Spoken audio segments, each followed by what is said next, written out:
Hello, this is the March issue of the Mover magazine. Picture of Jesse Van Sass on the front cover from Feedy. I went over to see Jesse at his office a little while ago, had a bit of a chat, and I'd not been there for a very long time, so it was nice to go along and find out a bit more about what's going on. The interview there is with him. It's a full interview. Very frank. Jesse's very forthcoming with these things, and he's very sort of easy to interview. He's very happy to share his thoughts, and there's lots of things in here all about what Feedy's doing, where it came from, where it's going to, hopes for the future, and of course the services that Feedy provides for its members. So read about that if you're a Feedy member. If you're not a Feedy member, then read about it anyway. Yes, one day you might be. There's also an associated article that I did at the same time, which is about Fame, and of course Fame has just been just had the Fame 3.2, which is the upgraded version, which is the version that you're going to be assessed for during your next audit. So if you haven't already had that, then that's what's going to happen next time. There are some significant differences between 3.1 and 3.2, and they are explained, not in detail, but in general in here. So if you are a Feedy member and you're going to be audited at some time shortly, which of course you will be, then I suggest you have a quick read of that just to refresh your memory. I'm sure that, of course, you as Feedy members, you will get all kinds of information about that anyway. You'd have to read it in my magazine. Non-Feedy members, of course, who are maybe thinking about becoming members or would like to find out more, then that's a very good place to do it. What else have I got for you? All kinds of things, of course, as usual. There's a bit of a shot in the arm, I think, here for anybody that's involved in the fine art industry.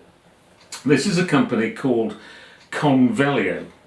And Convelio is a new startup company that's just got buckets full of funding, 1.85 million euros worth of funding, to provide they're trying to become what they call the Amazon of the fine arts packing industry.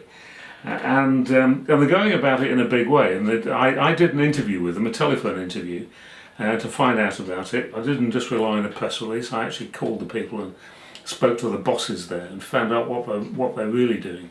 And I've seen these kind of things before. There've been in the movie industry. There have been these sort of organisations that manage the whole thing. Everything is done online, and so on. And some of them have more credibility than others. Now, I think from what I can see, that this organisation is credible. They're talking about reducing costs. What else did they say? Reducing the costs of moving fine art by up to 50%. I don't know if they can do it or not, but I do think that anybody that's in the fine arts industry ought to be very careful, and they ought to be watching what they're doing, because if it works, then that is going to be a game changer, and you need to know about it. What else have we got? There was something else I wanted to show you in here that I thought was particularly interesting. Oh, that was that one. It wasn't that. Oh yes, okay. Now this one is an interview that I did with Jason Diggs. Now Jason Diggs is, he runs Anglo Pacific. Now anybody that knows Anglo Pacific will know that they are one of the major migrant moving companies in the UK, moving people to Canada, Australia, USA, New Zealand, this sort of place, South Africa.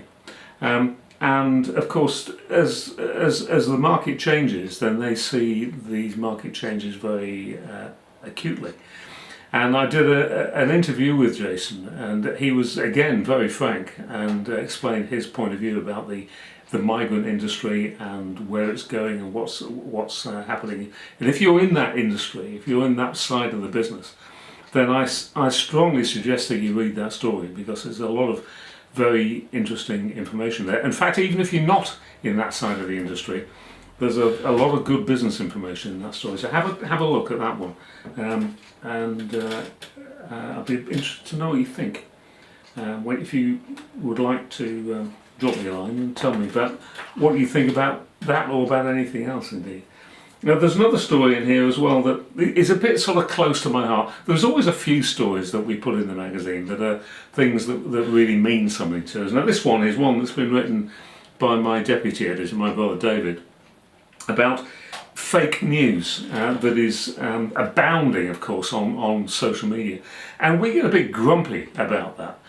It's the kind of thing that most of us just pass off when we see things and we say, oh, that's rubbish, and we just accept it. But for us, this is a real problem because we can't print fake news in here. If we print fake news in our magazine, we stand a really good chance of going to court.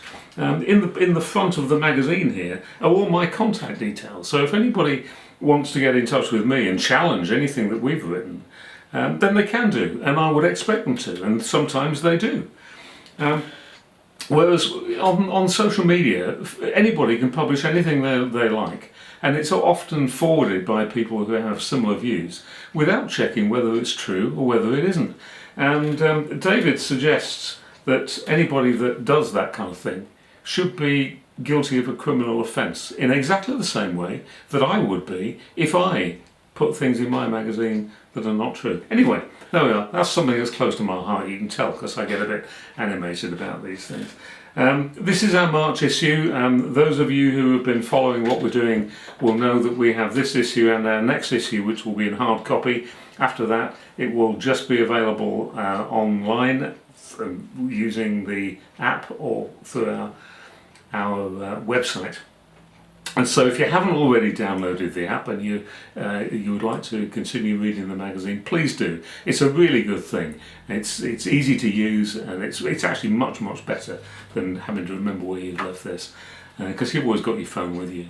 And you can read it on your laptop machine, you can read it on your desktop, which is the way most people read it as well, or on a tablet. So please do that. If you haven't already made the switch, then please do, because we've only got 2 more issues where we're going to print it.